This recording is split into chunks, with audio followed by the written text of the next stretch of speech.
नमस्कार दोस्तों। आज से एक नया चैप्टर शुरू करते हैं जी। Fundamental rights. लेंथी चैप्टर है जी, बहुत इंपॉर्टेंट भी है। फंडामेंटल राइट्स, राइट्स मीन अधिकार। फंडामेंटल की बहुत ही महत्वपूर्ण अधिकार हैं जी, और इन अधिकारों, है ना, ये अधिकार हमारे खुद संविधान में दिए गए हैं। मीन इतने जरूरी हैं ये अधिकार, ये राइट्स, कि खुद हमारे कॉन्स्टिट्यूशन मेकर्स ने, संविधान निर्माताओं ने इसको संविधान में ही लिख दिया। और आपको पता है संविधान में जो चीज लिख दी वो बहुत क्या है, उसका प्रभाव ज्यादा होता है और उसको हटाना भी आसान नहीं। तो देखो जी, इसका एम क्या है ना, कि जैसे हमने एक सरकार चुनी, डेमोक्रेसी में आपने एक सरकार चुनी, वो सरकार की टेंडेंसी हो सकती है कि जब उसके हाथ में पावर आ जाए तो वो टायरानी हो सकती है, वो अत्याचारी हो सकती है, वो अथॉरिटेरियन रूल कर सकती है। तो इन सब चीजों से बचने के लिए आम जनता को हमारे कुछ अधिकार दिए गए हैं जो कि फंडामेंटल हैं, फंडामेंटल राइट्स। तो ये क्वेश्चन पिछली बार ना 1-2 सालों में पूछा गया है, ये फंडामेंटल राइट्स का क्या एम है। To provide protection against the tyranny of the state. State mean सरकार वगैरह। ठीक है जी, मैंने कहा कि स्टेट का एग्जैक्ट मीनिंग हम आगे जाके पढ़ेंगे, अभी आपने मन में रखना है स्टेट का मतलब सरकार। तो फंडामेंटल राइट्स हमारे संविधान के कौन से पार्ट में है? पार्ट थर्ड में है फंडामेंटल राइट्स, पार्ट 4 में है डायरेक्टिव प्रिंसिपल्स, और पार्ट 4A में है फंडामेंटल ड्यूटीज। तो स्टेट लेवल के एग्जाम्स में ये चीज पूछी जा सकती है। और आर्टिकल्स कहां से लेकर कहां तक है? आर्टिकल्स 12 से 35, 12 to 35। तो जी हमने किससे प्रभावित होकर फंडामेंटल राइट्स लिए हैं? Taking inspiration from the constitution of USA. तो पहले यूएसए में, अमेरिका में बिल ऑफ राइट्स है, उनके संविधान में बिल ऑफ राइट्स है, मीन राइट से संबंधित बिल है। तो उससे इंस्पायरेशन लेते हुए हमने भी अपने नागरिकों को क्या किया है? फंडामेंटल राइट्स दिए हैं संविधान में। ठीक है जी। तो पहली बार अगर बात करें कि रिटर्न रूप में फंडामेंटल राइट्स का जिक्र कब आता है? इन 1215 में king John of England, England के किंग जॉन ने issued charter of rights, charter issue किया, घोषणा पत्र जारी किया जनता के अधिकारों का। उसे कहते हैं मैग्ना कार्टा। ठीक है जी, चार्टर ऑफ राइट्स जो किंग जॉन ऑफ इंग्लैंड ने 1215 में इशू किया था उसे कहते हैं मैग्ना कार्टा। ठीक, तो it was the first written document. तो पहला कोई लिखती डॉक्यूमेंट, कोई ऐसा दस्तावेज जहां पर फंडामेंटल राइट्स मेंशन हो, तो वो था ये वाला Magna carta, charter of rights. किसने इशू किया? King John of England. कब? 1215 में। ये बात होगी। तो इसलिए हमारा जो पार्ट थर्ड है ना संविधान का, उसको मैग्ना कार्टा ऑफ इंडिया भी कहते हैं। मैग्ना कार्टा क्या थे? Fundamental rights. किसके? इंग्लैंड के। तो उसी के तर्ज पर जो हमारे फंडामेंटल राइट्स है, तो उसको हम मैग्ना कार्टा ऑफ इंडिया कह देते हैं। ठीक है जी। तो क्या है एम इसका? फंडामेंटल राइट्स का एम है for promoting the ideal of political democracy. Political democracy तो हमने पहले भी पढ़ा। सोशल और इकोनॉमिक डेमोक्रेसी किसका एम है? Directive principles of state policy. तो ideal of political democracy fundamental rights का। ठीक है जी। तो they help in preventing authoritarian rule. मैंने बात की कि जो हमारी सरकार है कहीं वो अथॉरिटेरियन ना हो जाए। ठीक है ना, अथॉरिटेरियन समझते हो? खुद मुख्तियार, भी उसके ऊपर कोई शिकंजा ना रहे, वो अपने मनमानी ढंग से रूल करे। तो ऐसा ना हो, इसके लिए फंडामेंटल राइट्स प्रोवाइड किए गए हैं। दे, है ना, ये क्या है? प्रोवाइड करते हैं लिबर्टीज ऑफ द पीपल, है ना। दे इंश्योर, दे हेल्प इन इंश्योरिंग, क्योंकि हेल्प लिखना है हमने, 100% तो कुछ नहीं हो सकता। दे हेल्प इन इंश्योरिंग क्या? Liberties of the people. किसके खिलाफ? Against the authoritarianism of the state. State की अथॉरिटेरियनिज्म के खिलाफ आम जनता की लिबर्टी बरकरार रहे। वही बात है जो हमने पहले पढ़ी। They help in putting limitations on the tyranny of the executive. जो सरकार है कहीं वो टायरानी ना हो जाए। टायरानी मतलब अत्याचारी ना हो जाए, इसके लिए वो लिमिटेशन पुट करते हैं सरकार के ऊपर, एग्जीक्यूटिव के ऊपर। तो लिमिटेशंस मतलब कंडीशंस, उनके ऊपर क्या है, पाबंदियां लगाते हैं। And arbitrary laws of the legislature, और जो हमारे लेजिस्लेचर्स हैं, एमपीज हैं, कहीं वो ऐसे ही अपने मनमाने ढंग से आर्बिट्रेरी लॉ ना बना दे। तो इन सब के ऊपर क्या है, चेक एंड बैलेंस मेंटेन करता है फंडामेंटल राइट्स। ये पॉइंट आपने पढ़ लेने हैं, इनमें से क्वेश्चन आ रहे हैं। Thus they aim at establishing a government of laws, ऐसी सरकार जो कानून के हिसाब से चले, एंड नॉट ऑफ मैन, ऐसा नहीं कि वो इंसानों के हिसाब से चले, जो गद्दी पर बैठा अपने मन से काम ना करे, वो उसके ऊपर प्रॉपर चेक बैलेंस हो, उसके ऊपर proper rules and regulations, laws वगैरह हो। ठीक है जी। The fundamental law of the land, ठीक है ना, इसे फंडामेंटल क्यों कहते हैं, क्योंकि ये है fundamental law of the land, fundamental law है ये। That is the constitution. Fundamental का मतलब क्या है उसको समझते हैं, क्योंकि खुद संविधान में ये मेंशन है, और संविधान ही हमारी पूरा प्रोसेस बताता है कि इनके वायलेशन होने पर क्या करना है। The constitution guarantees and protects, हमको गारंटी भी करता है, हाँ भी आपके जे राइट्स है, और उनको प्रोटेक्ट भी करता है।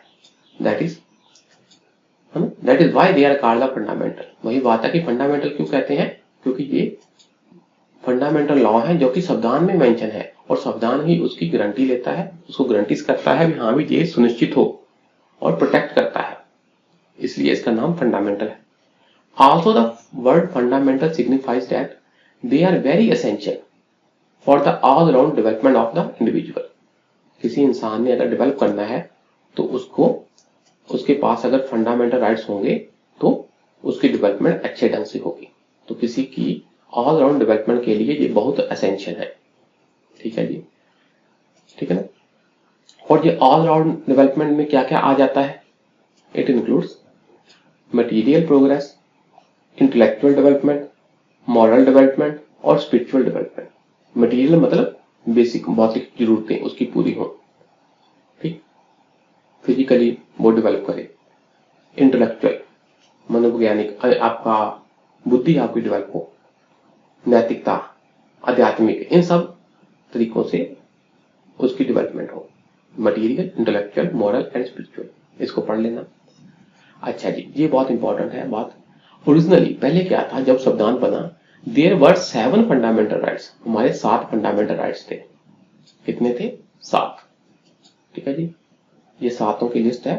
पर जो राइट टू प्रॉपर्टी है ना, अंडर आर्टिकल 31, वो डिलीट कर दिया गया, उसको फंडामेंटल राइट से हटा दिया गया और लीगल राइट बना दिया गया।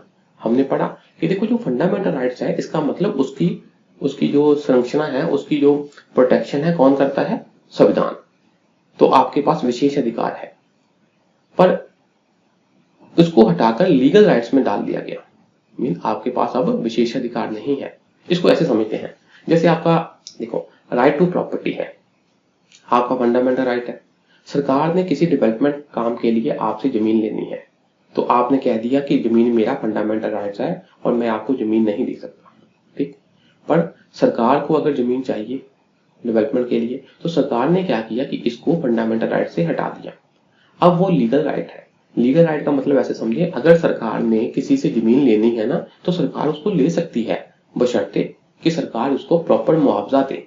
अगर प्रॉपर मुआवजा ना दे तो उसका लीगल राइट हर्ट हुआ और वो कोर्ट में केस कर सकता है। पर ऐसा नहीं कह सकता कि राइट टू प्रॉपर्टी मेरा फंडामेंटल राइट है और मैं सरकार को अपनी जमीन देने से ना करता हूं, ठीक है। तो ये बात है, राइट टू प्रॉपर्टी हटा दिया गया है।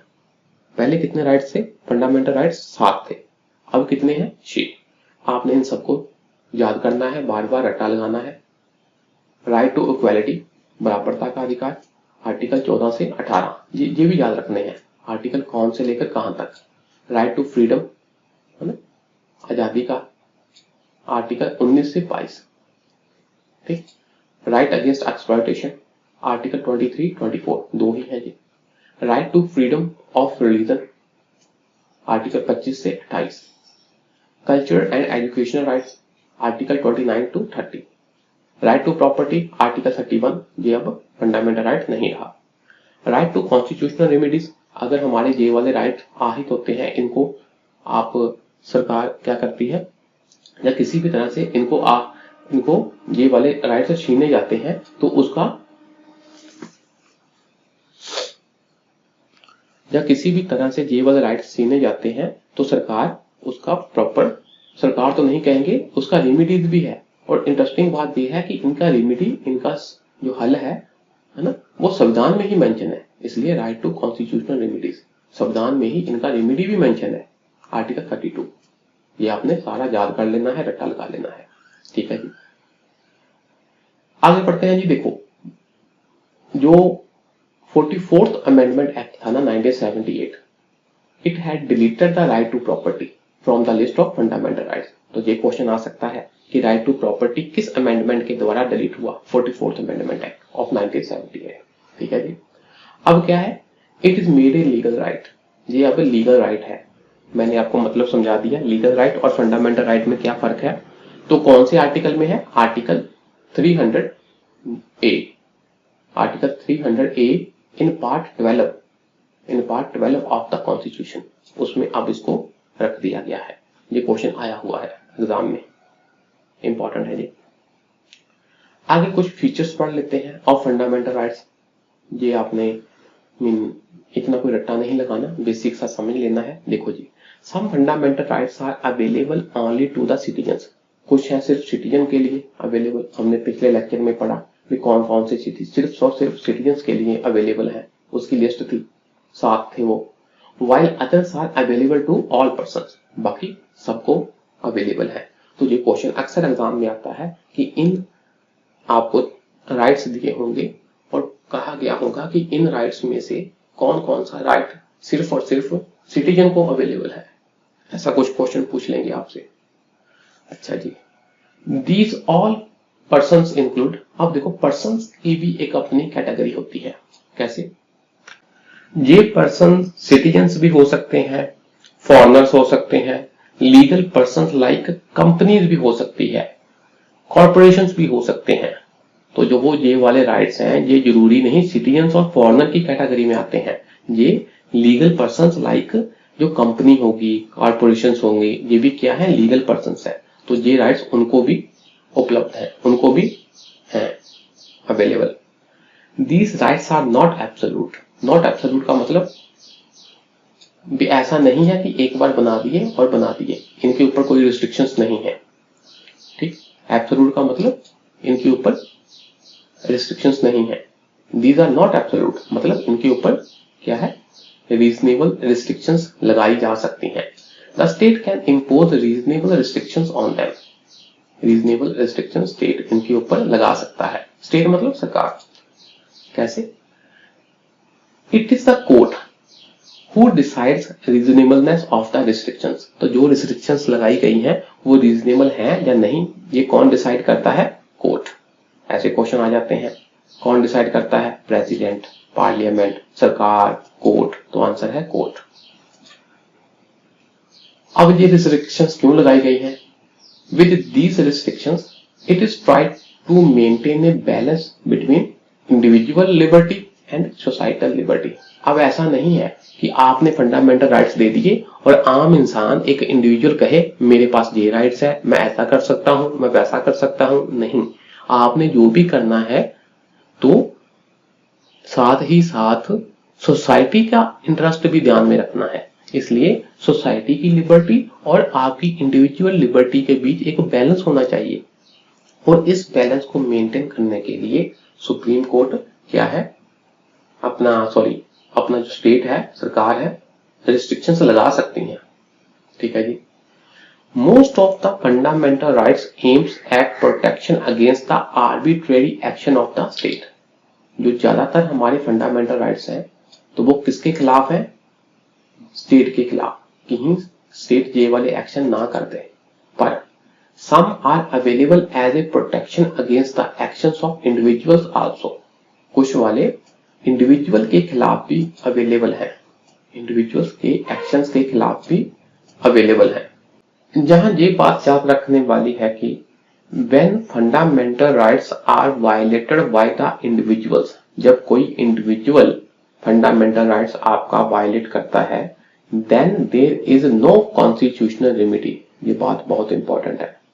जो कॉन्स्टिट्यूशनल रेमेडी है ना, वो सिर्फ और सिर्फ स्टेट एक्शन के खिलाफ है, but only legal remedies are available. ठीक है ना, सिर्फ आप कानूनी सहायता ले सकते हो, पर कॉन्स्टिट्यूशनल रेमेडी, कॉन्स्टिट्यूशनल अगर आप कहो कि मैं यूज करके कॉन्स्टिट्यूशनल पावर यूज करके मैं सुप्रीम कोर्ट में जाकर, हाई कोर्ट में जाकर उनसे रिट जारी करवा लूं, तो ऐसा नहीं है। ठीक, तब आप सिर्फ लीगल रेमेडीज ले सकते हो। ठीक है जी। आगे है जी, some fundamental rights are negative in character. Negative मतलब they put limitations on the state action. हाँ भी स्टेट आपने ये काम नहीं करना, इसका मतलब नेगेटिव इन कैरेक्टर हो गया। सम आर पॉजिटिव, कुछ क्या होते हैं पॉजिटिव, मतलब कुछ करना है। Giving certain privileges on the person. ठीक है जी, इंडिविजुअल के ऊपर कुछ लोगों को, जनता को कुछ आपने प्रिविलेजेस दी है, तो मतलब पॉजिटिव है भी ये काम नहीं करने, और चीजें आपने प्रिविलेजेस दी है। पॉजिटिव भी है, नेगेटिव भी है। ठीक है जी, नेगेटिव है कि ये वाले काम नहीं करने स्टेट ने, और पॉजिटिव है कि पर्सन्स को कुछ प्रिविलेजेस है। ठीक है जी, इसको आपने इजी पढ़ लेना है, अधिक रट्टे नहीं लगाने। फंडामेंटल राइट्स आर जस्टिसिएबल, हमने पढ़ा है। जस्टिसिएबल का मतलब क्या है, मतलब इन केस ऑफ वायलेशन, अगर किसी ने फंडामेंटल राइट्स वायलेट किया है, स्टेट ने फंडामेंटल राइट्स वायलेट किया है, तो one can move court for remedy, है ना। तो हम कोर्ट में जाकर उनसे रेमेडी मांग सकते हैं। हमने पढ़ा था कैसे डायरेक्टिव प्रिंसिपल्स और फंडामेंटल ड्यूटीज नॉन जस्टिसेबल है, मतलब अगर उनको लागू नहीं भी किया गया तो हम ये नहीं कह सकते कि हम कोर्ट जाकर इनको लागू करवा सकते हैं। और पर फंडामेंटल राइट्स क्या है, जस्टिसेबल होते हैं भी, अगर इनको वायलेशन होगी इनकी, तो हम कोर्ट जा सकते हैं रेमेडी के लिए। Supreme court is the defender of fundamental rights. तो फंडामेंटल राइट्स का डिफेंडर कौन है, सुप्रीम कोर्ट। मीन अगर फंडामेंटल राइट्स वायलेट हुए हैं तो सीधा सुप्रीम कोर्ट के पास जाया जा सकता है। हाँ भी मेरे फंडामेंटल राइट्स वायलेट हुए हैं, सुप्रीम कोर्ट करो मेरी मदद। तो सुप्रीम कोर्ट ये नहीं कहेगा, ऐसा नहीं है कि आप पहले हाई कोर्ट जाओ या किसी और कोर्ट जाओ और वहां अपील के थ्रू सुप्रीम कोर्ट के पास आओ, क्योंकि सुप्रीम कोर्ट तो सबसे बड़ी कोर्ट है। तो ऐसा नहीं है कि हम अपील के थ्रू सुप्रीम कोर्ट तक पहुंचे। द एग्रीव्ड पर्सन, जिसके साथ हानि हुई है, जिसका फंडामेंटल राइट्स वायलेट हुआ है, वो डायरेक्टली सुप्रीम कोर्ट जा सकता है, can go to the Supreme Court directly. Fundamental rights are not permanent, ये परमानेंट नहीं है। इनको रिपील किया जा सकता है, इनको कर्टेल किया जा सकता है, इनको घटाया बढ़ाया जा सकता है, इनको चेंज किया जा सकता है। और कौन कर सकता है चेंज, ये क्वेश्चन आ जाएगा। सिर्फ और सिर्फ पार्लियामेंट है ना, सब पार्लियामेंट कॉन्स्टिट्यूशनल अमेंडमेंट के द्वारा फंडामेंटल राइट्स को चेंज कर सकता है। For repealing rigid procedure is needed. आपने अगर रिपील करना है, चेंज करना है फंडामेंटल राइट्स को, तो रिजिड प्रोसीजर है। आपको पता है रिजिड प्रोसीजर क्या होता है, जिसमें स्पेशल मेजॉरिटी चाहिए। तो दूसरे शब्दों में मेन बात आप ये याद रख लो, for repealing fundamental rights a constitutional amendment is needed. संविधान संशोधन के द्वारा ही आप क्या कर सकते हो, फंडामेंटल राइट को चेंज कर सकते हो। Not by an ordinary act, simple act के द्वारा आप फंडामेंटल राइट को चेंज नहीं कर सकते, कॉन्स्टिट्यूशनल अमेंडमेंट ही चाहिए। ठीक है जी। आगे है जी, जब नेशनल इमरजेंसी लगी हो, जब नेशनल इमरजेंसी लगी हो तो fundamental rights can be suspended, इनको सस्पेंड किया जा सकता है। देखो जी, नेशनल इमरजेंसी लगी है तो फंडामेंटल राइट्स सस्पेंड कर दिए गए हैं, पर दो राइट्स अंडर आर्टिकल 20 एंड 21, इसके तहत जो दो राइट आपको मिले हैं वो वाले सस्पेंड नहीं किए जा सकते। इस लाइन को आपने याद रखना है। अंडर आर्टिकल 20 और 21 कौन कौन से राइट है, ये हम बाद में पढ़ेंगे, अभी आपने याद कर लेना है भी फंडामेंटल राइट्स को हम सस्पेंड कर सकते हैं। कब, जब नेशनल लेवल की इमरजेंसी लगी हो। पर कौन से नहीं, एक्सेप्ट कौन से right, those rights that are granted by articles 20 and 21। ठीक है जी। आगे है जी the 6 fundamental rights granted under article 19। Article 19 के अंदर आपकी 6 फंडामेंटल राइट्स हैं freedom of speech and expression के अंदर। ठीक, आर्टिकल 19 इसको भी हम डिटेल में पढ़ेंगे, पर जहां ये बात याद रखो, आर्टिकल 19 के तहत जो 6 फंडामेंटल राइट्स आपको ग्रांटेड किए गए हैं can only be suspended in case of external emergency. जब एक्सटर्नल इमरजेंसी लगी हो तभी जो 6 फंडामेंटल राइट्स हैं अंडर आर्टिकल 19 सस्पेंड हो सकते हैं। ठीक, दैट इज कौन सी इमरजेंसी? When the emergency is declared on the grounds of war और एक्सटर्नल अग्रेशन। वॉर और एक्सटर्नल अग्रेशन के ग्राउंड पर अगर इमरजेंसी डिक्लेयर की गई है उसे कहते हैं एक्सटर्नल इमरजेंसी। तभी then only the 6 fundamental rights granted under article 19 can be suspended। ये बात याद रखनी। They cannot be suspended when there is internal emergency। तो जब इंटरनल इमरजेंसी हो, मीन देश के अंदर अंदरूनी कारणों के कारण, on the ground of armed rebellion, देश के अंदर ही रिविलियन हो गया है, विद्रोह हो गया है, कैसा? हथियारबंद, आर्म्ड, तब होती है इंटरनल इमरजेंसी। तो इंटरनल इमरजेंसी के दौरान क्या है, ये वाले आर्टिकल 19 के अंदर जो फंडामेंटल राइट्स आते हैं वो सस्पेंड नहीं हो सकते। ओनली किस ग्राउंड पर? In case of external emergency. ये बात आपने याद रखनी है। आगे है जी, when there is martial law in any area. देश के किसी एरिया में मार्शल लॉ है, then in that area application of fundamental rights can be restricted. तब भी जो फंडामेंटल राइट्स हैं उसके ऊपर रिस्ट्रिक्शंस लगाई जा सकती हैं उस एरिया के लोगों के फंडामेंटल राइट्स के ऊपर। अब मार्शल लॉ क्या होते हैं? मार्शल लॉ होता है कि जब कभी अबनॉर्मल सिचुएशंस आ जाए, व्हेन इन अबनॉर्मल सिचुएशंस, किसी एरिया में अबनॉर्मल सिचुएशन आ गई, मीन असाधारण हालात बन गए हैं, तो उन हालात से निपटने के लिए आपने वहां पर मिलिट्री रूल लगा दिया, मिलिट्री का रूल लगा दिया टू रिस्टोर ऑर्डर, ताकि वहां पर हालात सुधारे जा सके, ऑर्डर रिस्टोर करने के लिए। उसे कहते हैं मार्शल लॉ। और मार्शल लॉ इमरजेंसी से अलग होता है। ठीक है जी। Sometimes laws need to be made to enforce these rights. कभी कभी क्या होता है, जो फंडामेंटल राइट्स है ना, उनको एनफोर्स करने के लिए क्या है, आपको कानून बनाना पड़ेगा। ठीक है, फंडामेंटल राइट्स को एनफोर्स करने के लिए क्या है, आपको कानून बनाना पड़ेगा। पर these laws can be made only by the Parliament. ऐसे कानून सिर्फ पार्लियामेंट बना सकता है, स्टेट लेजिस्लेचर नहीं बना सकता, स्टेट गवर्नमेंट नहीं बना सकती, पार्लियामेंट बनाएगा। क्यों? To ensure uniformity throughout the country, ताकि पूरे देश में यूनिफॉर्मिटी रहे। फंडामेंटल राइट्स हैं तो उनको ऐसा नहीं है कि एक एरिया के लोगों के अलग होंगे, दूसरे के अलग, सारे देश में यूनिफॉर्मिटी रहे, इसलिए जो कानून बनेगा तो वो पार्लियामेंट बनाएगा, स्टेट वाले नहीं बनाएंगे। तो आज के लिए इतना ही रहने देते हैं जी। शुक्रिया जी, नमस्कार।